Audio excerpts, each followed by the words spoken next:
into it. Hey, yo, what it is and what's good, y'all? Welcome back to 280 Plus, the social media podcast where I take the conversations off the timeline and go beyond the tweets. I'm your host, Los Def, and I'm back here for episode 162. And if you're brand new to the channel, I'd like you to hit that subscribe button, hit that like button. If you want to share the content with somebody that you know will be interested in it, hit the share button. And if you want to join in the conversation, leave a comment below. So yeah, man, we back, man. Had to take a little week off. I don't even know if I need to give you the explanations and stuff like that. But long story short, niggas was busy, man. You know what I'm saying? Like I was busy. And we back though. So this week we definitely gonna dedicate some time to the opening weekend of the NFL, right? NFL opening weekend. Gonna talk a little bit about just some certain things that's kind of surrounding the sport and everything like that. You know, maybe some headlines, some recaps of some games and things like that. But then we also gonna, you know, of course I'm gonna tell you a little bit about certain things, little things that's going on in my life. And then we do got some developments. And actually, yeah, it is all kind of a lot. Some of this stuff is related to football, even the non-football topics. Because you know they just announced who's gonna be doing the Super Bowl, so we're gonna talk about that and what did they miss. And then one football player had an interesting experience before he even got to the game, and we're gonna talk about that as well. But when's the last time? So audience, so before as we get started, when's the last time you like came across like a come up, right? Like, a windfall, right? Like unexpected fortune or unexpected luck. You gained something unexpected, something that you did not ask for, but like it was kind of like dropped into your hands. When's the last time that happened to you, right? So this is probably the week that I took off, right? Part of that week, whatever. But um it was I took my son to practice, right? So football practice, and then I wanted to stop at the crib for a hot second, right? And I pull up to my house and I notice something is at my stoop, whatever. So, I live in a townhouse and I got, like just a little cement step, I mean, a little stoop, whatever. And I notice a bag is on my stoop, and I'm looking. I'm like, "What the hell is that?" Because I thought it was trash. So my house tends to be like the little hangout for the little kids, and I do be having to check them because they be littering and stuff like that, and like they're like hanging out with my son. But it's like, yo, if my son ain't here, y'all don't gotta hang out by my crib. And if y'all do decide to hang out by my crib, you need to make sure you pick up everything, right? So I go and I see a bag and then I look and I'm like, it's Domino's. So I'm like, what the fuck? Somebody left the Domino's on my stoop. Like, this is crazy. Like, this is trash. So I'm about to spaz out, right? So I walk up. I'm like, what the heck is this? And I'm looking and I realize I'm like, this is an order. Like this is somebody just ordered this, whatever. So that's why I was in shock. And I'm thinking like, yo, this did I have somebody secretly send me a order of Domino's? Cause like nobody told me about that. But again, it would be a secret then, right? Or it wouldn't be a secret if they told me. So I'm thinking like, what the heck? Like, did some like who sent me this? What happened? Whatever. So I start to go through the stuff, right? So I'm like looking. So it's a pizza. It's the side, right? Like the cheesy bread, whatever, or whatever side it is. I couldn't tell at first. And then a 2 liter Coca-Cola. So I was like, oh snap, right?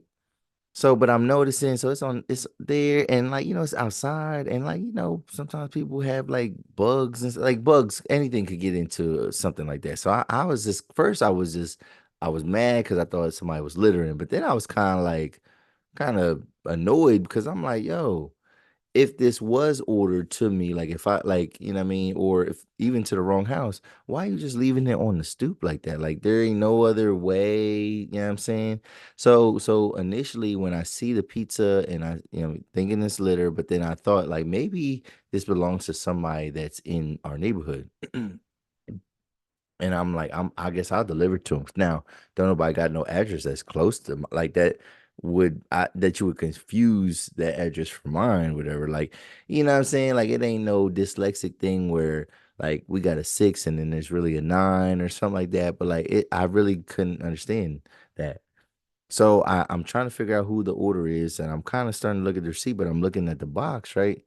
So because I noticed it was some like it was just bugs around, right? So I open up the box of pizza and it's infest like all these ants got to it, right? All these little ants got to it. But like, let me tell you this though. What what do you think was the topping of that pizza? What do you think the topping of that pizza was, yo? Bruh, as hype as I was for the possible come up, because like, also too, all right, I can try to deliver it, whatever, but like if I can't deliver it, and I kind of noticed right away I couldn't deliver it, and I'm thinking like, oh, I gotta come up, whatever, right? So when you think you gotta come up and you about to open up a box of pizza and you open it up and you see black olives. Now, don't get me wrong. I like black olives, like in general. Like I mean, I add black olives not to pizza, but to certain things, whatever. I rock with a black olive. Like ain't nothing wrong. But it was all black olive. Like that was the only topping. So it was just like a million little round black circles on this pizza, whatever. And I'm thinking like, yo, of all the times that I could get a free pizza. One, ants have infested it, but two, the motherfucker ordered black olives, whatever. And it kind of blended in all the ants that was in the box, it kind of blended in with the black olives. And I was just like, oh, this is crazy. This is crazy. So I was like, oh, and like it was so infested, right? Like like the ants was so active that like they starting to like as I'm holding the box, they starting to crawl on my hand, whatever. So I'm like, I gotta like shake that off. I'm like, oh, whoa, whoa. So I'm like, I gotta get rid of this, right? Right. So boom, 2 liter Coke is fine. I open it up. I open up the little box, right? And it was like some cheese, it was some stuffed cheesy bread with like pepperonis, whatever. And like that was untouched. Like no ants had got to that, whatever. And so maybe the pizza was on top or something like that. But yo, I was so hyped. And I was like, yo, this like I can't remember the last time this kind of happened to me. Like, when's the last time something like that, some good fortune happened? What do you think? What do you think? Let me know in the comment section, right? When's the last time you had like a quick little come up like that? But also, if you were to get a free pizza, if it was black olives, are you eating it? And what would be last question? And this is just kind of like for the audience, what would be your ideal, like your dream pizza? I say for me, dream pizza. Maybe like just and again, I'm not gonna go too crazy, but like pepperoni bacon, like something like barbecue chicken or something like that.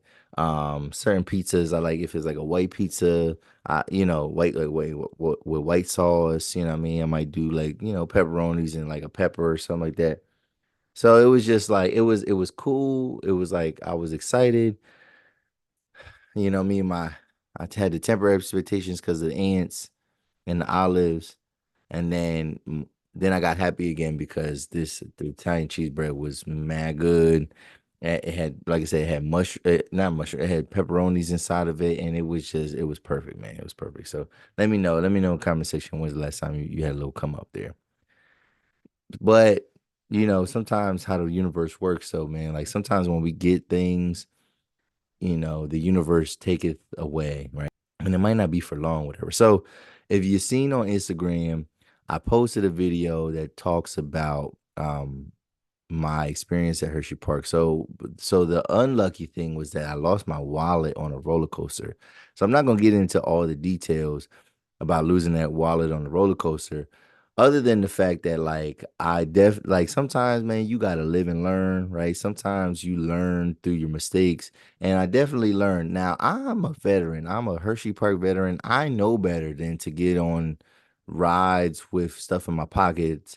Now there are some exceptions. If I happen to have like some type of cargo short that has a zipper or button at the pocket, then I would be straight, whatever. Maybe even some Velcro, right? Because I have actually had stuff in my pockets on this particular ride, but it was not secure. It was in my back pocket. And I mean, Wildcats Revenge, like you might not be able to tell just by looking at it that it goes upside down 4 times, but it has 4 inversions. They're like these little corkscrews, but you go upside down the whole way.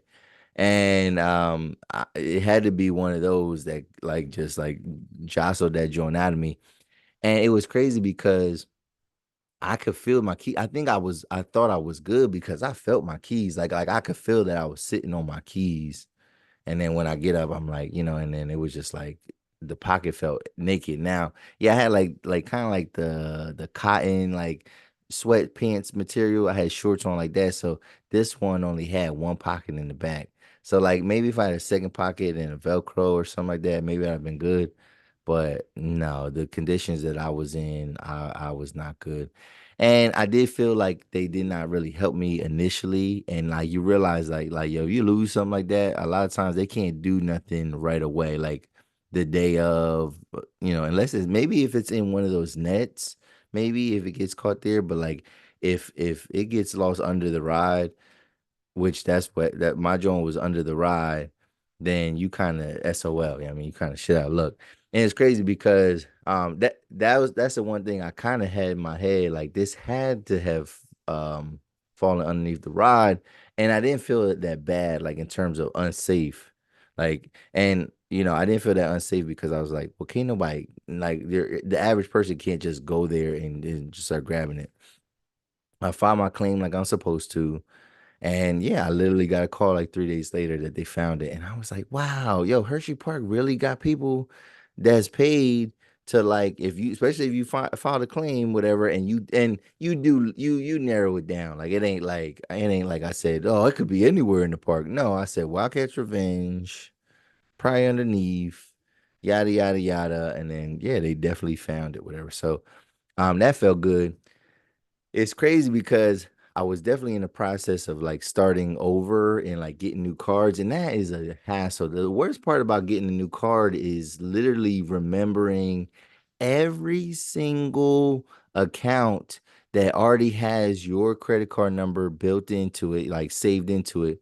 Like having to remember every single account like that and making sure that you're transferring stuff over in a timely fashion, like that is the worst part of losing your debit or credit card. The credit card itself, all I had to do was lock it, so I didn't have to do nothing there.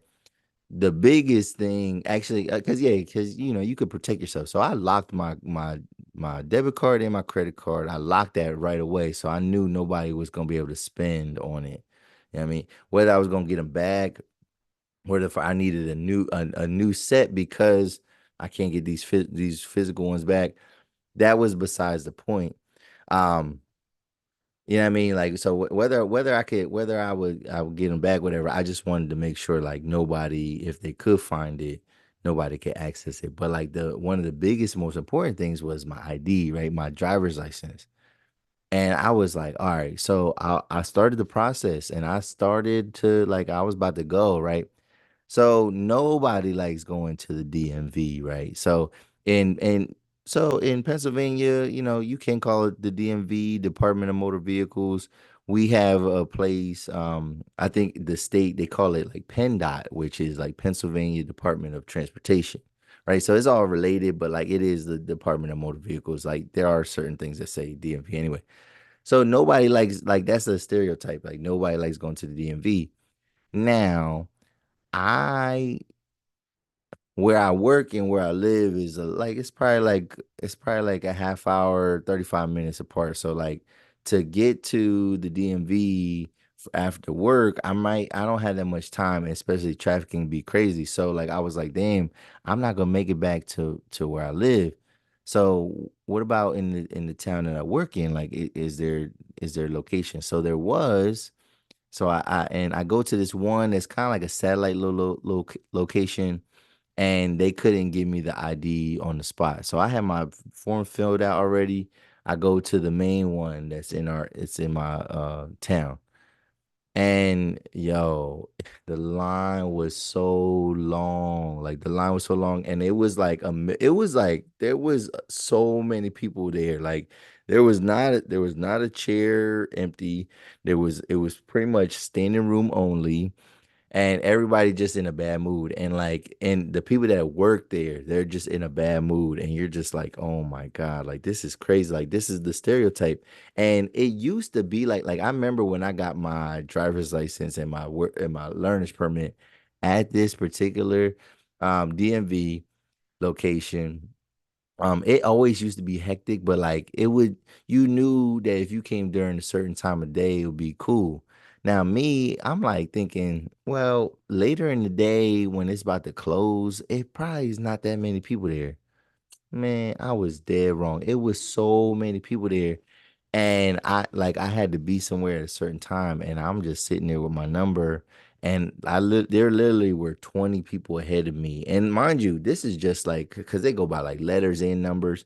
This was just my letter. Like there probably would have been more than 20 people that went before me, but like that the people that needed my service was like 20 people, and it didn't feel like the line was budging at all. Like every client, every person that was going up to the counter, it felt like they was taking like 10 to 15 minutes, but I didn't stay long, and I got the hell up out of there. You know what I'm saying? So like that was the that one experience prevented the ball from getting rolling. Like for example, like if I would have been able to get my ID, then I would have been like, all right, yep, now it's time to get this. Now it's time to get this. I would have been patient and everything. But like since that was not the case, you know what I mean? I was like, all right, I could do this over the weekend. So I knew I bought myself some time. And then for them to call me, so I lose on Labor Day, and then for them to call me Thursday, that's a pretty quick turnaround. And I'm glad I did not go through with like resetting my whole life. You know what I mean? Getting all new everything. And we was able to kind of continue working with what we already have. So I'm super grateful for that. Super dope, man. So like I did have some misfortune, but then it turned the tide, and you know what I mean, it became some fortune for me, you know what I mean, and I'm forever grateful for that. So what do you think though? When's the last time? Yeah, I mean, have you ever lost anything on a amusement park ride, or anything that you really, really cared about? I like I said, I usually don't play. I put stuff away. I don't need to. I don't have enough ego to be like, "Bruh, you know, fuck that. Like, ain't nothing gonna happen to my stuff." Like, I don't have enough of that to just like just get by, whatever. So, um, yes, I felt like, yeah, we gonna get this, taken care of, whatever. But it is what it is. It is what it is. So moving on. Real quick, rest in peace, man. Rest in peace. Rest in peace to James Earl Jones. James Earl Jones is, man, an icon, right? Whether he was the biggest actor or not, he's still iconic, right? And so that's how you know like certain people like kind of stand the test of time, because being an icon is bigger than just being a star. It's like it's something that transcends whatever you do. So if you're an icon in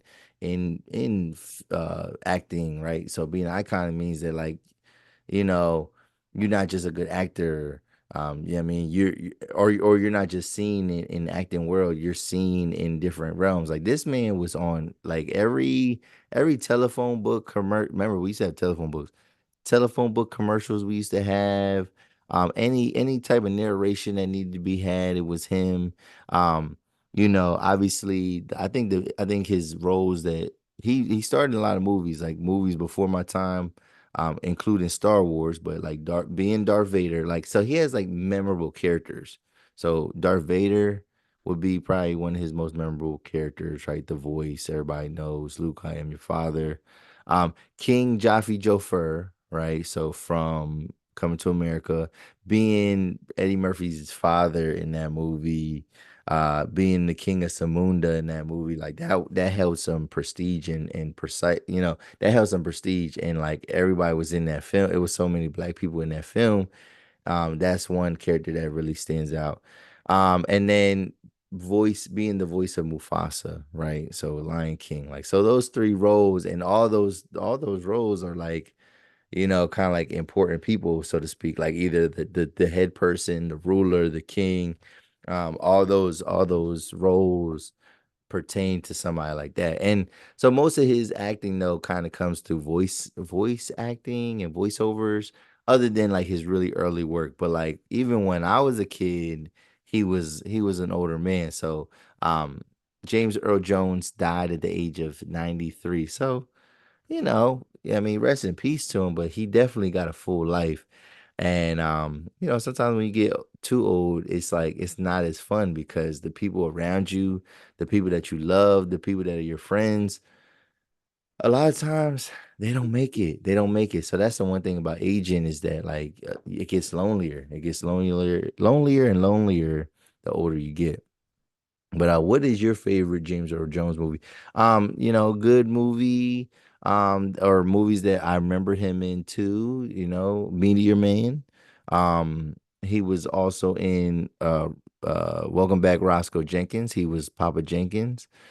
He has other roles again in other things, but like the voices, that's what you want to like really key in on because he's done commercials for almost everything, at some point in time. And then like even getting hired as a voice. So he is the voice of my childhood.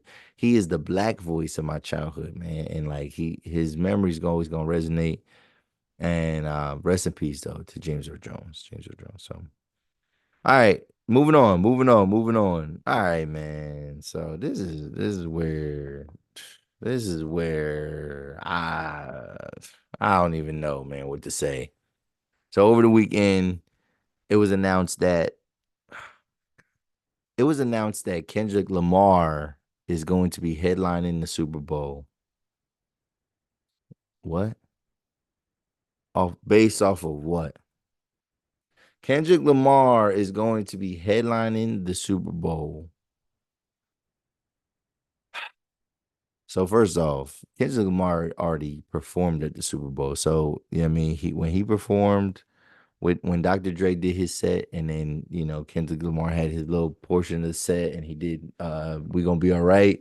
Like you already performed at the Super Bowl halftime show. You don't really need a lead. You don't need to be the star. You don't need to have what I mean the biggest role there. But I just there's so many things I'm scratching my head about. Like, sure, Kendrick Lamar's having a great year.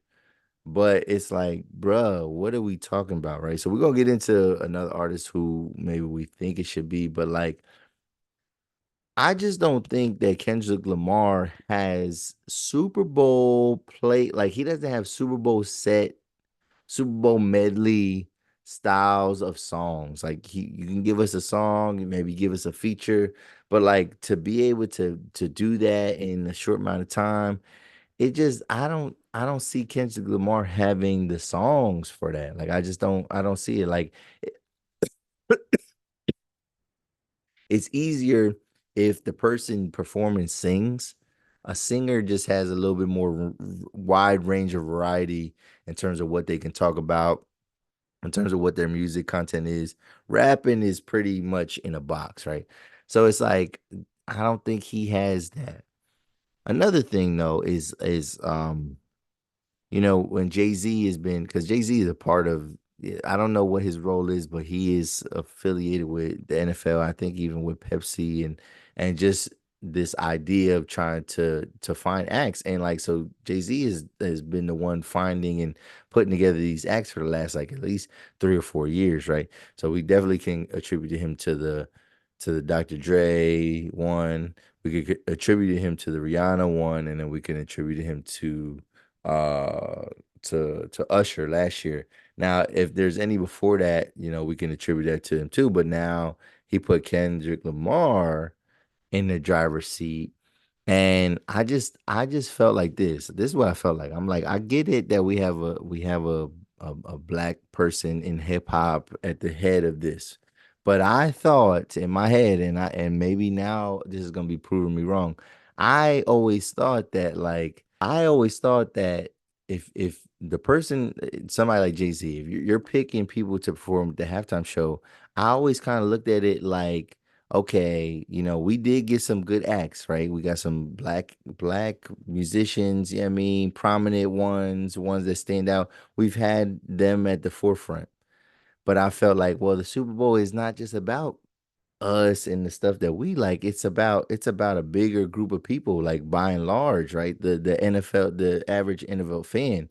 And so I'm thinking like, all right, man, we kind of got spoiled, right? Where we got like three in a row that's like really good in terms of performances, in terms of like a genre that we like. So I'm thinking like, yo, they gotta reverse the norm and they gotta go back to something a little bit more traditional. And then for them to pick Kendrick Lamar, I'm like, wow, that doesn't fit the mode of traditional at all. So maybe my theory or my thoughts about needing balance and like from year to year, maybe that's invalid. Um, I don't know. I don't know. Not excited. Not excited for Kendrick Lamar to be doing the halftime show. I'll say that. And then last thing would be with this part of the show is just the fact that all right, so it's in New Orleans, right? New Orleans. So what do you think about when you think of New Orleans? I think of Lil Wayne. I think of Cash Money. I think of Master. I don't really think of Master P, but Master P represents, right. There's other people that also represent Louisiana, right? But we definitely think of Lil Wayne and somebody like to me, the Super Bowl is lifetime achievement. Kendrick still has a lot of lifetime to go, a lot of career to go, right? Lil Wayne don't got that long of a career left. You know what I'm saying? There's other artists that we've kind of spitballed and a lot of times we turn those, we turn that down.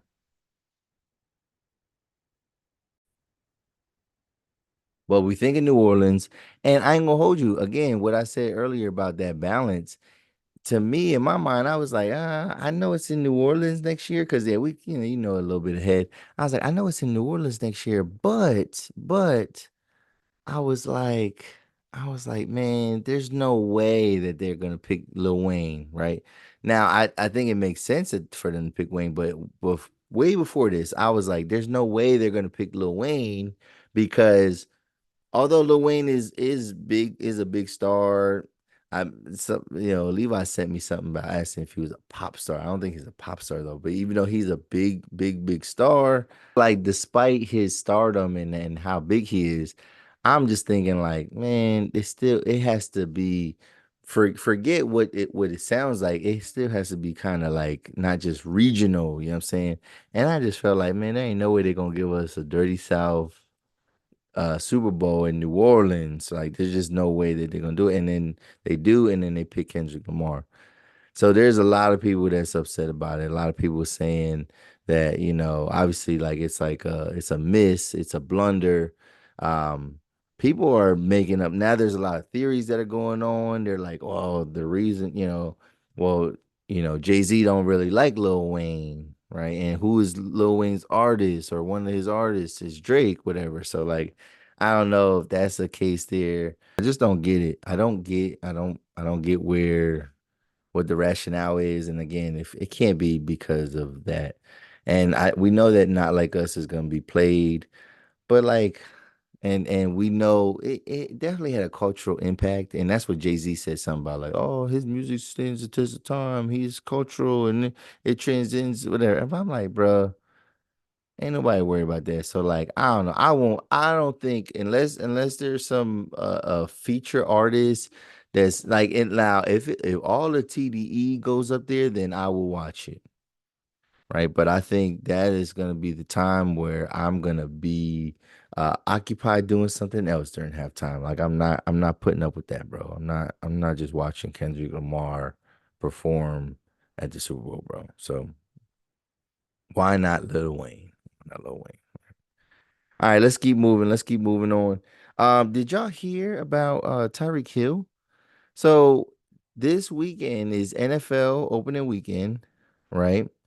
And I like off the rip, man. Like, so Sundays are pretty stressful because I'm just trying to. It's not in a bad way stressful, but like this, it's stressful. It's a lot of things going on. You got all these games going on. They got their own things going on. I'm trying to figure out when I'm gonna watch the games, what games I'm gonna watch.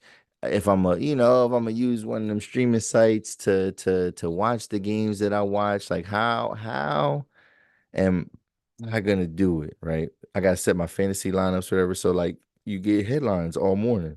So one of the headlines was that um Oh, this was good. This column was good. Mm, I'm about to hold on real quick. So what we found out was that, and I actually didn't think it was that big of a deal, but when you see a headline about a player, you always think you kind of think negatively because they're only giving you a headline about a player because they're about to be hurt or something happened. So when I seen that it said that Tyreek Hill was in a traffic stop, I was thinking like, oh shit, like he did something, you know what I mean? It's unfortunate and he might have to sit out or you know what I mean, he might have got in trouble. Who knows? Who knows? So well we find out that he got pulled over right before his game. So we don't exactly know what that means, right? We're just like, okay. So let's read this real quick. Let's read a little bit. It says the Miami Dolphins wide receiver asked a piercing question after he was detained by police on his way to work. What if he wasn't Tyreek Hill? Mm. Says on Sunday morning, the Miami Dolphins star wide receiver was stopped by a crew of police officers.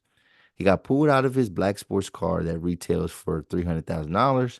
And with the driver's side butterfly window door still propped up, officers placed him in cuffs, the glittering chain around his neck scuffed against the pavement. Oh, hell no. No, I ain't even peeped that. Like, so, like, if I'm wearing some ice, whatever, and like my chain could get scraped up and scuffed up. Oh, that's crazy. That's crazy. The scene was caught on video by passing motorists. A concerned statement from the director of Miami-Dade Police Department soon followed. Later, after the cops allowed him to get on to his day job, and after he celebrated a touchdown by imitating being placed under arrest, the multimillionaire stood on an elevated platform and addressed reporters. He had the room's attention as he recounted his brief detainment by law, and he asked, "What if I wasn't Tyreek Hill?" So yeah, if he wasn't Tyreek Hill, obviously things would have went a different way. But like, and yeah, I mean, you got arrested in Miami, so like people should definitely recognize. Like, it shouldn't take nothing for people to recognize you. You shouldn't even have. To me, not saying that stars get preferential treatment, but like, what were you really stopping them for? Like, what was the probable cause? You know what I'm saying? Like I'm not playing around and stopping an NFL star. Like if I don't have to, right? So maybe we get to the bottom of it.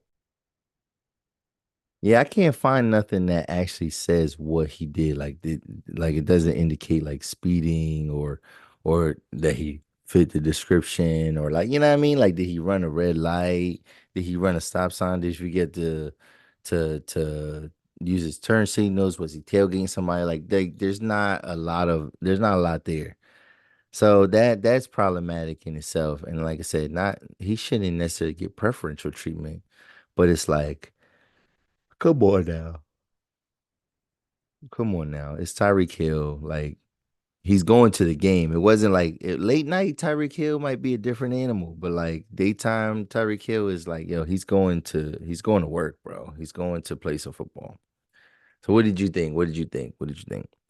And then week one, man, the Bengals suck. So I'm just gonna try to like things that kind of happened that surprised me and just a quick little take or anything with that. So the Bengals suck, man, and I'm starting to like I hate to say this because I love Joe Burrow, I love Jamar Chase. I mean T. Higgins is a bad boy too, but like man, losing the Super Bowl really hurts your momentum, man. Like, yeah, I mean, a lot of time it definitely hurts you the year right after you lose it, whatever. But like even down the road, it just seems like it's just detrimental, man. Like a lot of teams that lose, not every team, because we've seen the 49ers go back, whatever, but like teams that be losing Super Bowls, they just don't be getting back. And like, what are the pieces that Joe Burrow has lost that just make that team not as good? Like they just like so they lose to the New England Patriots and what many people look at as a upset because on paper you look at the Bengals, they got their weapons healthy. Joe Burrow is healthy. Joe Burrow didn't actually play like he didn't throw bad like in terms of stat wise. He didn't it wasn't horrible. it just obviously like they couldn't make plays. Like either people weren't getting open or what. But yeah, the Bengals, man, they are not for real. Let's see what else. Jim Harbaugh gets his first win, and then even with the Bengals, right? You got Gerard Mayo getting his first ever NFL win as a head coach. That was dope. That was dope to see. Um, Another thing, the rookie wide receivers are going to snap this year, right? So I went hard. I went all in on some rookie wide receivers in one of my fantasy leagues, right? Because I was like, man, I just feel like these guys are gonna be really good, and I'm gonna get them while the oil is hot, right? And then like maybe one or two of these guys is like really really good, and then I have a decision at the end as to like who's gonna be my keeper. But Brian Thomas did his thing. He scored a touchdown, but like caught all his targets, right? I also had what's his name? Keon Coleman. Now, Keon Coleman, he had like five less points, but he didn't. The only thing really different is that he didn't score a touchdown, but he caught four of his five targets, right? So I felt good. I felt good about that. The one rookie, Adonai Mitchell, he did not play that well. Xavier Worthy played well. There's a lot of guys that have a lot of potential, and that they're gonna make moves. But like the Jaguars almost upset the Dolphins yesterday, so that would have been dope, especially if Brian Thomas would have been a part of that. Christian McCaffrey, man, don't let me down. I drafted you like you are the chalk. You are chalk when it comes to like picking a first round pick in fantasy football. It's hard to skip you. It's hard to bypass you. And with receivers, you never know, man. Like you draft Jefferson number one overall, and then he gets hurt. You know what I'm saying? Like running back, even though Christian McCaffrey has a history of injuries, and typically running backs do at number one, sometimes a running back might be just the best option, whatever. But out of nowhere, Christian McCaffrey was inactive for the Monday Night Football game, and I just thought, like, come on, bro, like you were. It kept saying you. It kept, the headlines was gassing so much. It was like, yo, yeah, he said he's confident he's gonna play, and that, he's gonna see the same workload and all that, whatever. And then probably like hour and a half before the game it said that he was ruled out, and so I'm just like thinking like what could have what could have happened that ruled him out. Let's see. I'm trying to avoid one game, whatever. They're calling the Rams and Lions a rivalry. I didn't realize they were a rivalry. Now I get why it's a rivalry because we literally had a quarterback for quarterback trade, but that doesn't always like equate to rivalry status. But yeah, the Detroit Lions come away with that win on Sunday Night Football, which that one was a dope game as well.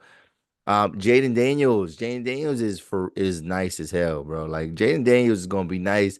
This is gonna be the best Washington team, like in the coming years, like maybe not this year, but maybe this year, but like this is gonna be the best Washington team we've seen in a long ass time. Like he's just out there really trying to make plays out there, bro. Like he's really doing his thing. Caleb, I don't want to come too hard on Caleb. That was pause. Wow, that was crazy what I just said. That was crazy what I just said. I'm sorry.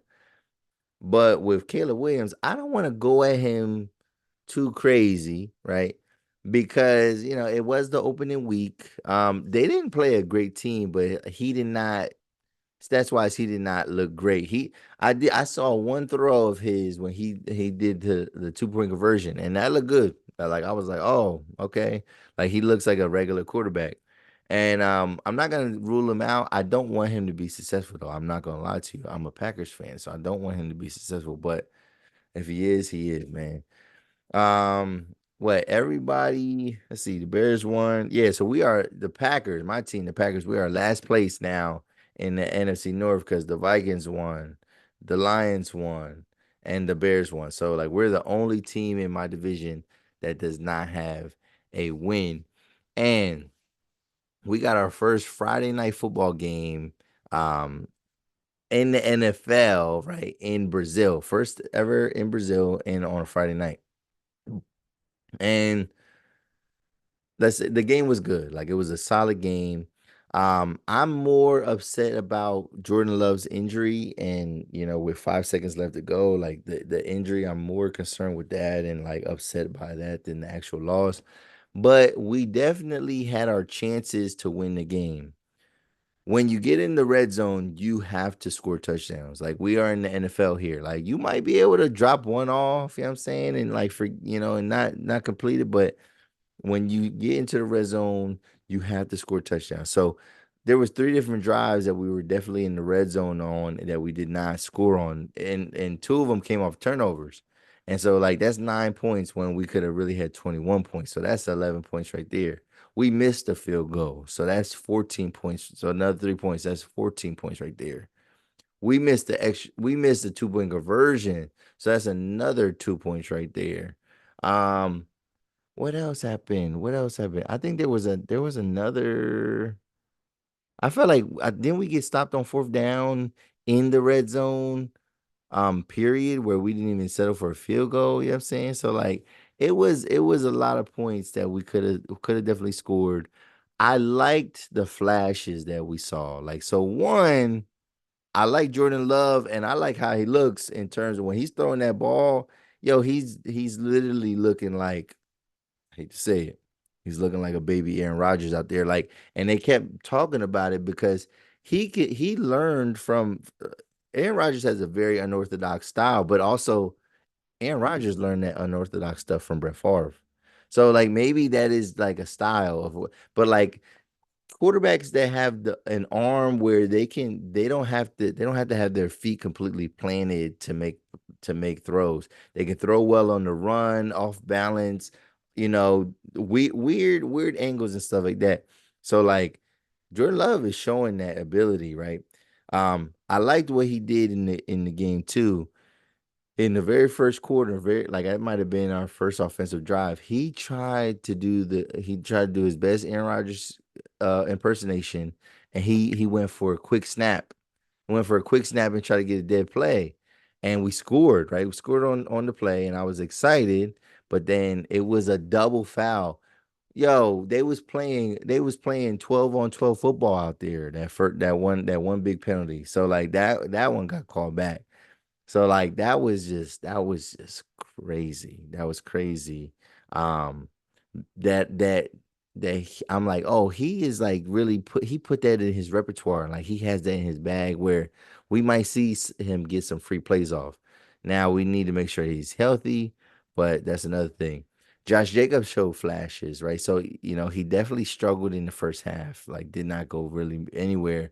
And then the second half, and I was like, oh, okay, this is what it looks like to have a closer. Like this is what it looks like to have like just a big like Aaron Jones was a big time back, but like shifty guy, but like Josh Jacobs kind of gives you like that all around workhorse type mentality. So I'm like, oh, this is what it feel like to have a workhorse. Jaden Reed is the best receiver on our football team, which and I don't have no problem with saying that. Um, I think yeah, I have no problem saying that. Christian Watson is good. I think Christian Watson is gonna have one of his best years. Romeo Dobbs is also good too, but I think Romeo Dobbs is gonna get forgotten a little bit. We had some drops there. We had some things that we need to clean up. But I think our main thing in terms of what really, I mean, obviously leaving points on the board is bad, but it's the penalties because what got called. Think about we had a whole touchdown call back, but like the penalties, like undisciplined football and like penalties and like stuff like that. That comes back down to coaching. So it makes you upset because it's like I like the coach. I don't want to condemn him, but like we cannot do that again. We cannot do that in that fashion again.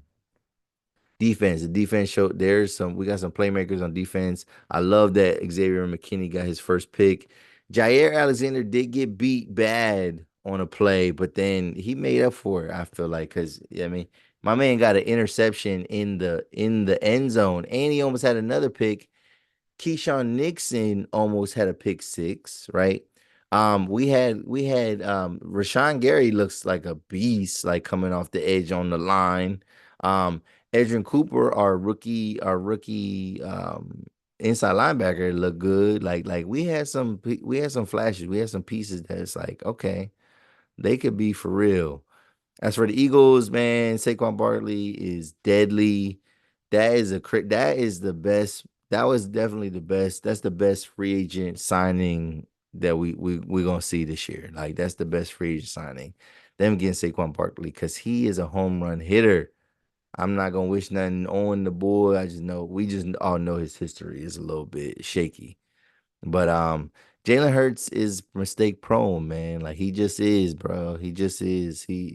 I mean, if he's allowed to rely on his legs, he is deadly. And like it's hard to stop him for real because he's so strong. Because like you can't even really tackle him. He's not like a regular quarterback that's running the ball. Like he's getting out of a lot of stuff, you know what I'm saying? What else? What else? What else? In that game. I mean, Eagles got a good team, but I think that there's a lot of Eagle fans that thought they were gonna blow us out, and I was thinking like that's definitely not gonna happen.